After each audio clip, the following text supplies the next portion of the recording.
Hi అండి, అందరికీ నమస్కారం అండి. తెలంగాణ రాష్ట్ర వ్యాప్తంగా ప్రభుత్వ ఉద్యోగులందరికీ కూడా ఒక మంచి అదిరిపోయే శుభవార్త రావడం జరిగిందనమాట. పెన్షన్దారులకు కూడా అది ఏంటనేది ఈ వీడియోలో వెళ్ళి పూర్తిగా ఇన్ఫర్మేషన్ అనేది తెలుసుకుందామండి. ముందుగా వీడియో చూస్తున్న ప్రతి ఒక్కరు కూడా వీడియోని లైక్ చేయండి, ఛానల్ని సబ్స్క్రైబ్ చేయండి, సపోర్ట్ చేయండి. తోటి మిత్రులందరూ కూడా వీడియోని షేర్ చేయండి.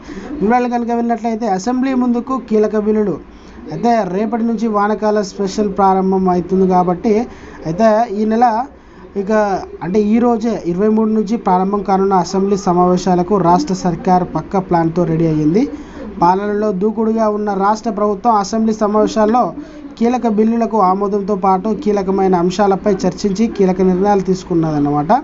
అయితే 10 నుంచి 12 రోజుల పాటు జరగనున్న వర్షాకాల సమావేశాల్లో పూర్తి స్థాయి బడ్జెట్కు ఆమోదం తెలపడంతో స్కిల్ యూనివర్సిటీ బిల్లును ప్రవేశపెట్టిన ఆమోదం తీసుకున్నారు. ఈ సమావేశాన్ని జాబ్ క్యాలెండర్ ప్రకటించడం జరిగిందనమాట. రైతు భరోసా, విధి విధానాలు, స్థానిక సంస్థల్లో బీసీ రిజర్వేషన్లు, సంక్షేమ పథకాలు అక్రమంగా లబ్ధి పొందిన వారికి, అంతేకాకుండా ప్రభుత్వ ఉద్యోగులకు, పెన్షన్దారులకు ఏవైతే రావాల్సిన పెండింగ్ బిల్లులు, పిఆర్సీ మరియు డిఏలు, మధ్యంతర వృత్తి, ఫిట్మెంట్ ఏవైతే ఉన్నాయో వాటన్నిటి కూడా త్వరలోనే గత ప్రభుత్వం వైఫల్యాలని ఎండబెట్టుకున్నట్టు కాకుండా ఇప్పుడు ఈ కొత్త ప్రభుత్వం త్వరలోనే చేయబోతున్నట్టు మనకైతే ప్రభుత్వం నుంచి సమాచారం అయితే అందిందనమాట.